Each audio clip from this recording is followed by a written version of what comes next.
About what I was going to talk about, and apparently some people don't know what the Microsoft Font Validator is. So I think I need to go through the introduction a bit longer than I thought. Um, well, it's actually a tool that Microsoft released for quality analysis of an open-type font before it's released. It was initially developed by Microsoft, and there was a closed source version which is still available for use from 2003. Some people are still using it. The development within Microsoft has sort of stopped gradually afterwards, and it was a big part of the source code was open source in 2015. And for the last 2 years or so, I've been filling in the bit of the part that Microsoft didn't release with some open source part. As of last September, I've re-implemented everything. So I think if you have to learn one thing from my talk today, you can actually, after hearing this, you can go to Mike's talk. I don't blame you for that. It works quite well. It's for checking your fonts and tell you to make it more perfect. It runs quite well on Linux, runs quite well on Macintosh, and of course it runs quite well on Windows as well. Use it to check your fonts before release, and that's what you should do. So that's what you should take away if that's the one thing that you need to know about it. I also need to thank George Cipher. Is he here? Okay, he's contributed a GUI for the Macintosh interface for running on Macintosh wrapped around the font validator. So applause for him. Yes. So well, you've learned everything about my talk that you should know pretty much. Use it, basically, it runs quite well. I don't know whether I should tell you about the history of it. I think this is an unofficial story. Microsoft has, their font rendering engine has some diagnostic capability for telling you what's wrong, particularly in the hinting department over the ages. I think back in 2000, well, this is an official story, I'm just guessing. Okay, some of the Microsoft people could correct me afterwards. And back in 2010, around 2000, they actually have somebody working in full-time in also implementing a lot of works on actually checking the open type table, checking the checksums, and checking every field within an open type table, and that was they went through 2 releases, and then finally there was a 2003 version which is still available for use for font designers for checking their fonts.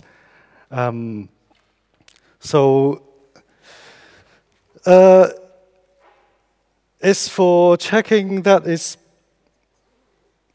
work according to the current font format specification, and of course it's for deliverable guidelines for Microsoft. So I do have, in the last year or 2 or so, because most of the interest since it got open sourced was actually from the open source community, they actually take on the view that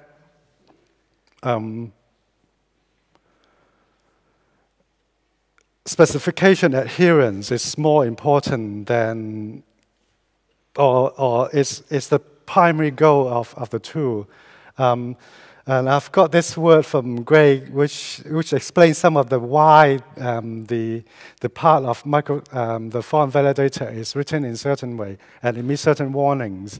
Because I think as a font designer, one thing that I actually learned from the last couple of years was that a font designer sometimes actually want a batch to pass their font. So when it was open source, there was a lot of pressure to actually suppress some warnings because some of it is no longer relevant.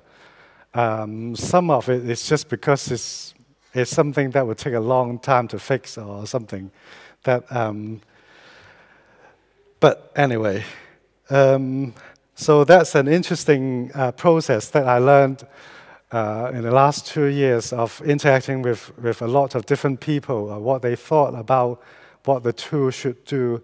And as I said right at the beginning, you know everything about the font validator as you should know, which is use it to check your fonts and try to address some of the problem that it says about your fonts. And that's pretty much what you should take away from this talk. Now, I'm going to tell you a little bit about myself as Marina was hinting earlier. I was trained as a Cambridge-educated physicist. When people ask me about that, they always say, "Oh, do you know Stephen Hawking?"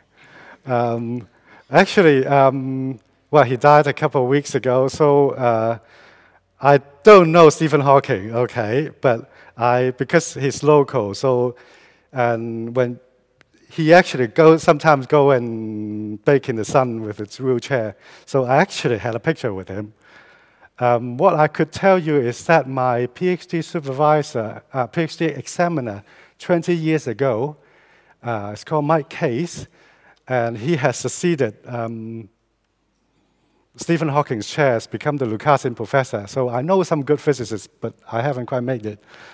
And in the last 10 years or so, actually, I've been working in the genetic side of things. So I have worked on the genetics of autoimmune diseases. And in the course of doing that, I have had to look into a proprietary software which processes genetic data for Illumina. So that's how I sort of basically self-learn a lot of C# skills and how to examine proprietary data structures. Oh, back to the first part. When I was a physicist, when you're a research physicist, your publications actually means a lot to you. So it justified my time for learning PostScript and make your publication look nice. And because I'm Chinese, of course, obviously, you can tell. So I actually took a lot of time and actually learn about fonts and printing because of personal needs. And when your professional needs justify your personal needs, then it combines. And so over the years, I've sort of gradually getting deeper and deeper into the font and font stacks in the Libra world. That's all there is. Sorry, a bit too long. I like to talk about myself. So, who is the font validator for? It's for font vendors, developer that you should check your font for. It could be used for people who are writing tools for editing and modifying fonts. And lately, Google Web Fonts has shown a bit of interest of integrating the font validator. Lars is going to talk about it in 2 days' time about Font Bakery, I think, of integrating it into checking a collection of fonts. So how it does its job, that is actually copied from the Microsoft web page. It actually analyzes the tables and check every field, every part of it to work out whether it's outside range or some unlikely values. And it, in its original form, it's actually based on a heavily customized Windows kernel. So basically, you get the diagnostic capability from the Windows kernel telling you, I'm not very happy with that font. And at this part. But that was the original Microsoft font validator. When it was open source, that part wasn't released, so I replaced it with FreeType. And as it happens, in FreeType, there are actually a lot of it actually tried to cope up with a lot of font errors silently, particularly in the hinting area. So part of the work was actually exposing that diagnostic capability, and actually now, instead of silently working around buggy fonts, you actually give a report saying you could improve your font in this area. So Microsoft actually had put in a lot of work in analyzing the glyph table. There are tens of thousands of lines in there. I'm not going to tell you about those hinting things because you should be going to the other talk.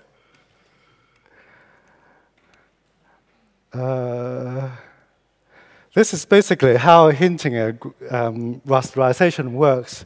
You get the curve of the glyph, and when it's tried to put on screen, the curve is fit to the pixel boundary, and before it's rasterized. So this process is called hinting. I'd like to show my face. My name, nope, I'm not talking about that. Now, a lot of people try to, I told you that actually I'm not really a font designer. A lot of the interest in this talk is actually about interacting with font designers, and I get a lot of discussions about people who want the font validator to do certain things. No.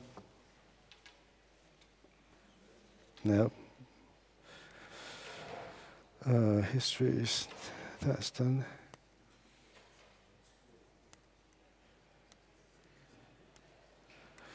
Oh, some screenshots about what it does. In 2016, it was running on Macintosh, so that's the interface. As I was telling you earlier, George contributed new graphic interface, which is quite lovely and quite popular. You just basically drop your fonts onto the icon, and you get a choice of what table to validate, and if you choose, and then after a while you get a report out of it of what part is not quite right, etc. More screenshots.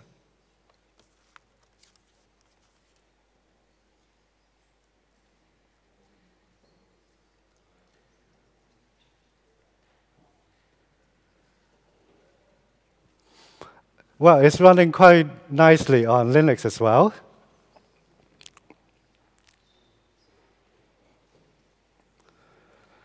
So over the years, before it was open sourced, it went through 2 iterations of pre-release, and the number of tests has gradually increased, and likewise the number of warning and error messages also increased gradually over the years. So it's gradually being improved.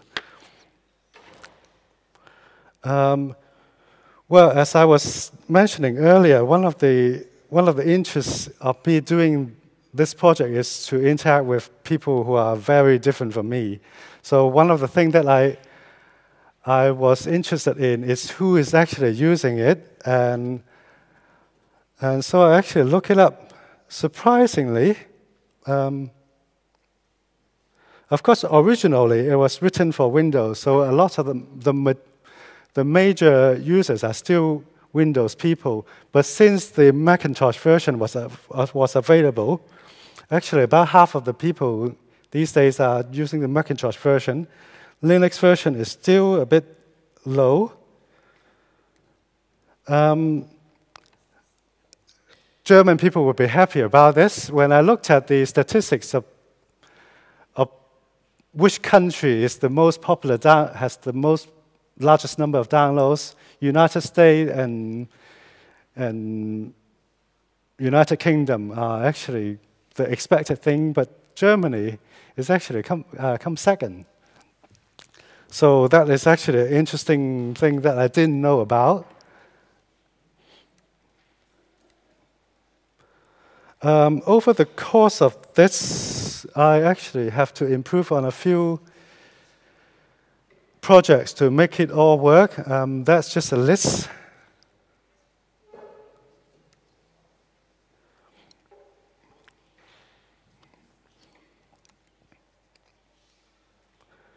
Now, as of last September, it's actually implemented most of functionality-wise. It was as good as the closed source one, but we actually need a lot more.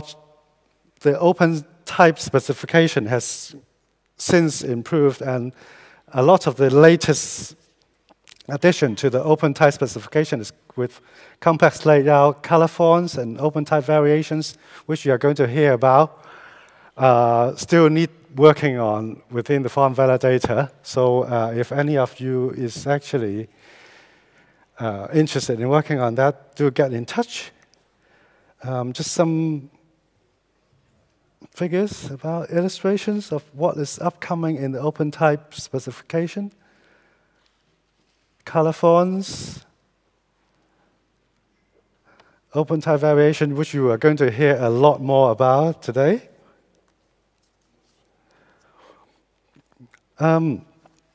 Actually, one of my most important motivation in working on this topic is actually interacting with people who are quite different from me. And one of the things that is quite interesting to know is the role of hinting actually has changed in the last 15 years. Back about 15 years ago, hinting was still very important because the screen resolutions are a lot lower. But these days, because a lot of people actually have retinal screens, so there are people who argue that hinting is no longer important. So that actually affect how the changing trend of font design as well, and what is considered important. Of course, the other interesting topic about that why we are here is how do we get money about on working on something that we like, and also who won what. No.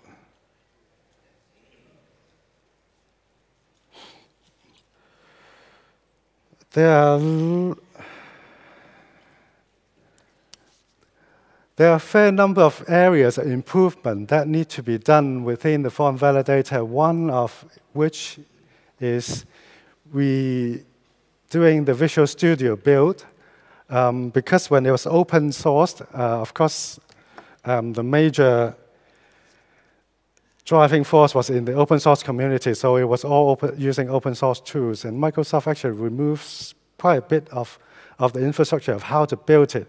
So to actually get more developers, we need to implement the Visual Studio build, which is still ongoing.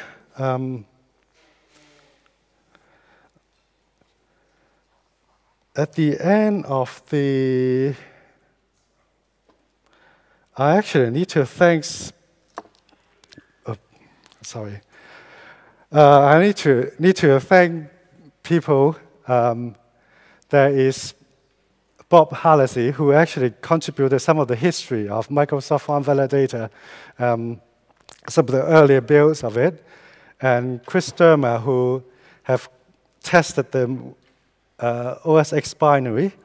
And actually, because FreeType and the Windows kernel is actually quite different, so there are some diagnostic capability of the Windows kernel which are not in FreeType. At the beginning, I didn't know how to do it, But the Google OSS Fuzz project has come up with quite a lot of buggy fonts, which actually could trigger particular bugs in free type. And that was the last piece which actually make the font validator possible. So they deserve an applause in that. I actually don't want to talk about those. This is actually a set of slides that I prepared for as a 1-year summary of since the last time I gave a talk about the font validator, but you should just use it, basically. So thanks for listening.